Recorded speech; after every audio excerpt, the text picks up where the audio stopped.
തൃശൂർ വിരുപ്പാക്കയിൽ കാട്ടുപന്നിക്ക് വെച്ച വൈദ്യുതി കെണിയിൽ തട്ടി മധ്യവയസ്കൻ മരിച്ചു. വിരുപ്പാക്ക സ്വദേശി ഷെരീഫാണ് മരിച്ചത്. വടക്കാഞ്ചേരി പോലീസ് സ്ഥലത്തെത്തി അന്വേഷണം ആരംഭിച്ചു.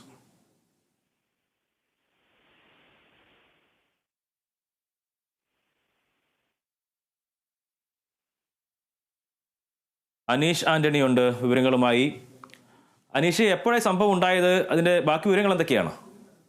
ഇന്ന് രാവിലെയാണ് ഇത്തരത്തിൽ തെങ്ങിൻ പറമ്പിൽ ഈ ഷെരീഫിന്റെ മൃതദേഹം നാട്ടുകാർ കണ്ടെത്തുന്നത്. തുടർന്ന് വടക്കാഞ്ചേരി പോലീസിൽ വിവരം അറിയിക്കുകയായിരുന്നു. വടക്കാഞ്ചേരി പോലീസ് സ്ഥലത്തെത്തിയപ്പോൾ പരിശോധന നടത്തി വരുന്നുണ്ട്. ഇന്നലെ രാത്രിയായിരുന്നു ഇത്തരത്തിലൊരു അപകടം ഉണ്ടായതെന്നാണ് ഇപ്പോൾ പോലീസിന്റെ ഒരു പ്രാഥമിക നിഗമനം.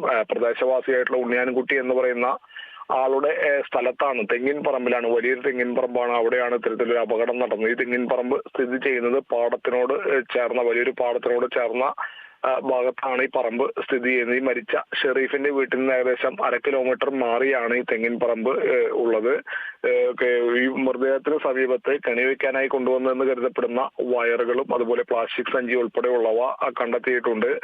ഈ ഷെരീഫ് കെണിവെക്കാൻ വന്ന് ഇത്തരത്തിൽ കെണി വെക്കുന്നതിനിടെ അബദ്ധത്തിൽ ഷോക്കേറ്റ് മരണപ്പെട്ടതാണോ അല്ലെങ്കിൽ മറ്റാരെങ്കിലും വെച്ച കെണിയിൽ അറിയാതെ ഷെരീഫ് അകപ്പെടുകയായിരുന്നു എന്നത് ഉൾപ്പെടെയുള്ള കാര്യങ്ങളാണ് പോലീസ് ഇപ്പോൾ അന്വേഷിക്കുന്നത്. എന്തായാലും ഈ മേഖലയിൽ നിരവധി ഈ തരത്തിൽ അപകടങ്ങൾ ഉണ്ടാകുന്നത്, ഈ അപകടം നടന്ന ഇതേ പഞ്ചായത്തിൽ തന്നെ നാളുകൾക്ക് ഏകദേശം 1.5 വർഷം മുൻപ് സമാന രീതിയിൽ മറ്റൊരാൾ മരണപ്പെട്ടതായി പറയുന്നു.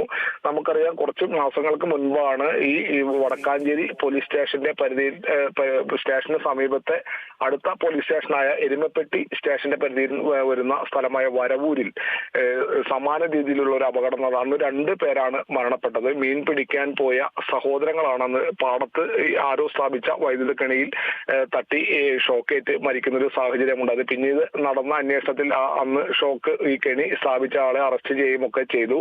അതിനുശേഷമാണ് ഇപ്പോൾ ഏറ്റവും ഒടുവിലാണ് ഇപ്പോൾ ഈ തരത്തിൽ ഈ വടക്കാഞ്ചേരിക്ക് അടുത്ത് സ്റ്റേഷൻ പരിധിയിൽ വരുന്ന വിരുപ്പാക്ക എന്ന് പറയുന്ന സ്ഥലത്ത് ഇങ്ങനെ ഒരു ദാരുണമായ സംഭവം ഉണ്ടാകുന്നത്. എന്തായാലും പോലീസ് ഇതേക്കുറിച്ച് കൂടുതൽ അന്വേഷണം നടത്തി വരികയാണ്. ആരാണ് ഇത്തരത്തിൽ കെണി വെച്ചത് എന്നുള്ള കാര്യങ്ങളാണ് പ്രധാനമായും അന്വേഷിക്കുന്നത്. മൃതദേഹം കിടന്നിടത്ത് സമീപത്ത് കൂടെ വൈദ്യുതി ലൈൻ കടന്നു പോകുന്നുണ്ട്. അതുകൊണ്ട് തന്നെ സ്വാഭാവികമായും അതിൽ നിന്നും വെച്ച കെണിയിലാണ് ഇത്തരത്തിൽ വൈദ്യുത ആഘാതമേറ്റ് അപകടത്തിൽപ്പെട്ടതെന്നാണ് ഇപ്പോൾ ലഭിക്കുന്ന പ്രാഥമിക വിവരം. ഈ മേഖലയിൽ നാളുകളായി ഇത്തരത്തിൽ വന്യമൃഗ വേട്ട വൈദ്യുത കെണി സ്ഥാപിച്ച് നടന്നു വരുന്നതെന്നാണ് നാട്ടുകാർ പറയുന്നത്. സ്വാഭാവികമായും മ്ലാവുണ്ട്, മാനുണ്ട്, കാട്ടുപന്നികളുണ്ട്. ഇതിനെയെല്ലാം വേട്ടയാടി പിടിക്കുന്ന ഒരു സമീപനം ഇവിടെ നാളുകളായി കണ്ടുവരുന്നതെന്നാണ് പറയുന്നത്. പലപ്പോഴും ഈ പന്നിക്ക് മറ്റും വെച്ച വൈദ്യുത കെണിയിൽ തട്ടി തെരുവുനായകൾ ഉൾപ്പെടെ ചത്തുപോകുന്ന സ്ഥിതി അടിക്കടി ഉണ്ടാകാറുള്ള ഒരു മേഖല കൂടിയാണ് ഈ വടക്കാഞ്ചേരി വനമേഖല, വടക്കാഞ്ചേരി മേഖല. എന്തായാലും പോലീസ് ഇതേക്കുറിച്ച് കൂടുതൽ അന്വേഷണം നടത്തി വരികയാണ്. ഈ വന്യമൃഗ ശല്യം അതിരൂക്ഷമായിട്ടുള്ള ഒരു പ്രദേശമാണോ ഇത്? ഈ സ്ഥലത്തിന്റെ ഉടമസ്ഥൻ തന്നെയാണോ ഇപ്പോൾ ഈ ഷെരീഫ്?